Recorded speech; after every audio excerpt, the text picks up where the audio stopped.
હકી આવાજ ન્યૂઝમાં આપનું સ્વાગત છે। હું છું અજીત ઝુપેલવાલા। સમાચારમાં વાત કરીએ તો સુરત ક્રાઇમ બ્રાન્ચને મળી એક મોટી સફળતા।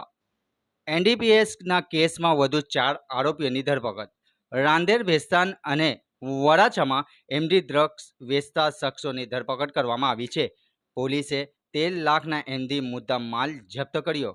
અગાઉ એમડી ડ્રગ્સમાં 7 આરોપીઓની ધરપકડ કરવામાં આવી હતી। ડ્રગ્સ નેટવર્કને તોડવા ક્રાઇમ બ્રાન્ચની ચાલી રહી છે મુહિમ। રિપોર્ટ રૂઝે બરબ।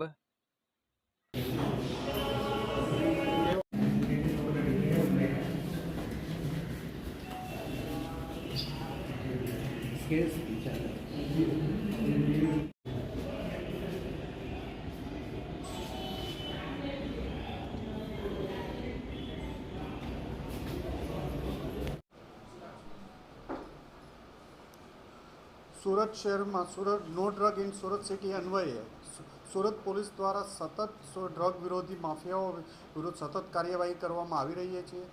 ગયા લાસ્ટ વીકમાં 23 જૂનના રોજ સુરત ક્રાઇમ દ્વારા એક જ દિવસમાં 5 કેસ કરવામાં આવ્યા હતા, જેમાં રેલવે સ્ટેશનથી 250 ગ્રામ 253 ગ્રામ જેટલું પકડ્યા પછી અલગ અલગ 5 રેડો કરવામાં આવી હતી, જેમાં 350 ગ્રામ જેટલું પકડવામાં આવ્યું હતું અને 7 આરોપીની ધરપકડ કરવામાં આવી હતી, જેમાં અઠવા પોલીસ સ્ટેશનમાં 2 ગુના, રાંદેર પોલીસ સ્ટેશનમાં 1, પાલમાં 1 અને ડીસીપી પોલીસ સ્ટેશનમાં 1 ગુનો દાખલ કરી અને 7 આરોપીની ધરપકડ કરવામાં આવી હતી।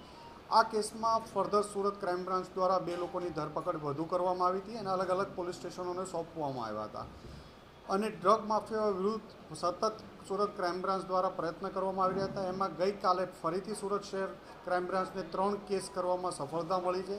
સૌપ્રથમ રાંદેર વિસ્તારમાં ઋષભ 4 રસ્તાથી અડાજણ પાટિયા તરફ જઈએ છીએ, ત્યાં આઈઓસીના પેટ્રોલ પંપ પાસે અશરફ અલી સૈયદને પકડવામાં આવ્યા હતા, જેની પાસેથી 23થી 24 ગ્રામ જેટલું એમડી મળી આવ્યું હતું અને આની પૂછપરછમાં રાંદેરનો રહેવાસી છે અને એના ઘરેથી વધુ ફર્ધર રેડમાં સર્ચ દરમિયાન એના ઘરેથી 7 ગ્રામ જેટલું 7થી 8 ગ્રામ મળ્યું। એમ ટોટલ એની પાસેથી 32 ગ્રામ જેટલો મુદ્દામાલ 3,20,000નો કબજે કરવામાં આવ્યો હતો, જે પીઆઈ કેઆઈ મોદી અને એમની ટીમ દ્વારા કરવામાં આવ્યું હતું। સાથે સાથે એ જ સમયે પોલીસ ઇન્સ્પેક્ટર SN પરમાર અને એની ટીમ દ્વારા ભેસ્તાન ગણેશ કૃપા ઇન્ડસ્ટ્રીયલ એસ્ટેટમાં પણ એક રેડ કરવામાં આવી હતી, જ્યાંથી નિર્મિત જાડેજા પાસેથી 80 ગ્રામ જેટલું એમડી મળ્યું હતું અને આ એમડી ક્યાંથી આવ્યું એ તપાસ કરતાં એ જયેશ મકવાણા નામનો એક ઇસમ છે, જે વરાછાનો રહેવાસી છે, એની પાસેથી મેળવેલાનું મળ્યું હતું। એની તપાસ કરતાં પીઆઈ JNN ગોસ્વામી અને એની ટીમ દ્વારા એક બગમેન ઉપરથી જયેશ મકવાણાને પકડી પાડવામાં આવ્યો હતો અને એની પાસેથી ફર્ધર 23 ગ્રામ જેટલું એમડીનું મળી આવ્યું હતું, જે બાબતે કાપોદ્રા પોલીસ સ્ટેશન ગુનો દાખલ કરવામાં આવ્યું હતું।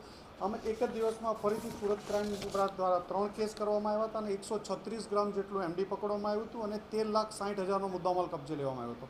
સૌપ્રથમ અશરફ સૈયદ પાસેથી આ માલ ક્યાંથી આવ્યો એ કન્ફર્મ કરતા એક અયાન પઠાણ, જે નાનપુરા રહેવાસી છે, એને તપાસ કરવામાં આવી અને અયાન પઠાણ પણ અત્યારે મળી આવ્યો છે। એની ધરપકડ કરી એને આગળ રાંદેર પોલીસ સ્ટેશનને સોંપવાની કામગીરી ચાલુ છે।